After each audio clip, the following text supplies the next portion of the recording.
యోహాను సువార్త 3వ అధ్యాయం. యూదుల అధికారి అయిన నికోదేమను పరిసయ్యుడొకడుండెను. అతడు రాత్రియందు ఆయన యొద్దకు వచ్చి, బోధకుడా, నీవు దేవుని యొద్ద నుండి వచ్చిన బోధకుడవని మేమెరుగుదము. దేవుడతనికి తోడై ఉంటేనే గాని నీవు చేయుచున్న సూచక క్రియలను ఎవడునూ చేయలేడని ఆయనతో చెప్పెను. అందుకు యేసు అతనితో, ఒకడు క్రొత్తగా జన్మించితేనే కాని అతడు దేవుని రాజ్యమును చూడలేడని నీతో నిశ్చయముగా చెప్పుచున్నానెను. అందుకు నికోదేము, ముసలివాడైన మనుష్యుడెలాగు జన్మింపగలడు? రెండవ మారు తల్లి గర్భమందు ప్రవేశించి జన్మింపగలడా అని ఆయనను అడగగా, యేసు ఇట్లనెను, ఒకడు నీటి మూలముగాను ఆత్మమూలముగాను జన్మించితేనే గాని దేవుని రాజ్యములో ప్రవేశింపలేడని నీతో నిశ్చయముగా చెప్పుచున్నాను. శరీరమూలముగా జన్మించినది శరీరమును, ఆత్మమూలముగా జన్మించినది ఆత్మయునైయున్నది. మీరు క్రొత్తగా జన్మింపవలెనని నేను నీతో చెప్పినందుకు ఆశ్చర్యపడవద్దు. గాలి తనకిష్టమైన చోటును విసురును. నీవు దాని శబ్దము విందువేగాని అది ఎక్కడి నుండి వచ్చునో ఎక్కడికి పోవునో నీకు తెలియదు. ఆత్మమూలముగా జన్మించిన ప్రతివాడును అలాగేయున్నాడనెను. అందుకు నికోదేము, ఈ సంగతులేలాగ సాధ్యములని ఆయనను అడగగా, యేసు ఇట్లనెను, నీవు ఇశ్రాయేలులకు బోధకుడవైయుండి వీటిని ఎరుగవా? మేము ఎరిగిన సంగతియే చెప్పుచున్నాము, చూచిన దానికే సాక్ష్యమిచ్చుచున్నాము. మా సాక్ష్యము అంగీకరింపరని నీతో నిశ్చయముగా చెప్పుచున్నాను.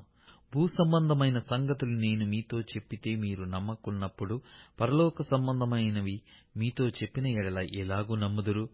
మరియు పరలోకము నుండి దిగివచ్చిన వాడే, అనగా పరలోకములో ఉండు మనుష్య కుమారుడే తప్ప పరలోకమునకు ఎక్కిపోయిన వాడెవడునూ లేడు. అరణ్యములో మోషే సర్పమును ఎలాగు ఎత్తెనో అలాగే విశ్వసించు ప్రతివాడును నశింపక ఆయన ద్వారా నిత్యజీవము పొందునట్లు మనుష్య కుమారుడు ఎత్తబడవలెను. దేవుడు లోకమును ఎంతో ప్రేమించెను, కాగా ఆయన తన అద్వితీయ కుమారునిగా పుట్టిన వాని యందు విశ్వాసముంచు ప్రతివాడును నశింపక నిత్యజీవము పొందునట్లు ఆయనను అనుగ్రహించెను. లోకము తన కుమారుని ద్వారా రక్షణ పొందుటకే గాని లోకమునకు తీర్పు తీర్చుటకు దేవుడు ఆయనను లోకములోనికి పంపలేదు. ఆయన యందు విశ్వాసముంచు వారికిని తీర్పు తీర్చబడదు. విశ్వసింపని వాడు దేవుని అద్వితీయ కుమారుని నామమందు విశ్వసించలేదు కనుక వానికి ఇంతకు మునిపే తీర్పు తీర్చబడెను. ఆ తీర్పు ఇదే: వెలుగు లోకములోనికి వచ్చెను గాని తమ క్రియలు చెడ్డవైనందున మనుష్యులు వెలుగును ప్రేమింపక చీకటిని ప్రేమించిరి. దుష్కార్యము చేయు ప్రతివాడు వెలుగును ద్వేషించును, తన క్రియలు దుష్క్రియలుగా కనబడకుండునట్లు వెలుగునొద్దకు రాడు. సత్యవర్తనుడైతే తన క్రియలు దేవుని మూలముగా చేయబడి ఉన్నవని ప్రత్యక్షపరచబడినట్లు వెలుగునొద్దకు వచ్చును. అటు తరువాత యేసు తన శిష్యులతో కూడా యూదయ దేశమునకు వచ్చి అక్కడ వారితో కాలము గడుపుచు బాప్తిస్మమిచ్చుచూ ఉండెను. సలీము దగ్గర నున్న ఐనోనను స్థలమునకు నీళ్లు విస్తారముగా ఉండెను గనుక యోహాను కూడా అక్కడ బాప్తిస్మమిచ్చుచూ ఉండెను. జనులు వచ్చి బాప్తిస్మము పొందిరి. యోహాను ఇంకను చెరసాలలో వేయబడి ఉండలేదు. శుద్ధీకరణాచారమును గూర్చి యోహాను శిష్యులకు ఒక యూదునితో వివాదము పుట్టెను గనుక వారు యోహాను నొద్దకు వచ్చి, బోధకుడా, ఎవడు యోర్దానుకు అవతల నీతో కూడా ఉండెనో నీవెవని గూర్చి సాక్ష్యమిచ్చితివో, ఇదిగో ఆయన బాప్తిస్మమిచ్చుచున్నాడు, అందరూ ఆయన యొద్దకు వచ్చుచున్నారని అతనితో చెప్పిరి.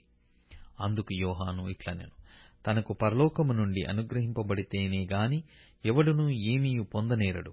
నేను క్రీస్తును కాననియు ఆయన కంటే ముందుగా పంపబడిన వాడనే అనియు చెప్పినట్టు మీరే నాకు సాక్షులు. పెండ్లి కుమార్తె గలవాడు పెండ్లి కుమారుడు. అయితే నిలువబడి పెండ్లి కుమారుని స్వరము వినిడి స్నేహితుడు ఆ పెండ్లి కుమారుని స్వరము విని మిక్కిలి సంతోషించుచు, ఈ నా సంతోషము పరిపూర్ణమయ్యున్నది, ఆయన హెచ్చవలసియున్నది, నేను తగ్గవలసియున్నది. పైనుండి వచ్చువాడు అందరికీ పైనున్నవాడు, భూమి నుండి వాడు భూసంబంధి అయి భూసంబంధమైన సంగతులను గూర్చి మాటలాడును. పరలోకము నుండి వచ్చువాడు అందరికీ పైగా నుండి తాను కన్న వాటిని గూర్చియు విన్న వాటిని గూర్చియు సాక్ష్యమిచ్చును. ఆయన సాక్ష్యము ఎవడునూ అంగీకరింపడు. ఆయన సాక్ష్యము అంగీకరించినవాడు దేవుడు సత్యవంతుడును, మాటకు ముద్ర వేసి యున్నాడు. ఏలయనగా దేవుడు తాను పంపిన వానికి కొలత లేకుండా ఆత్మననుగ్రహించును గనుక ఆయన దేవుని మాటలే పలుకును. తండ్రి కుమారుని ప్రేమించుచున్నాడు గనక ఆయన చేతికి సమస్తము అప్పగించియున్నాడు.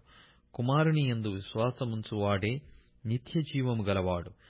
కుమారునికి విధేయుడు కానివాడు జీవము చూడడు గాని దేవుని ఉగ్రత వాని మీద నిలిచియుండును.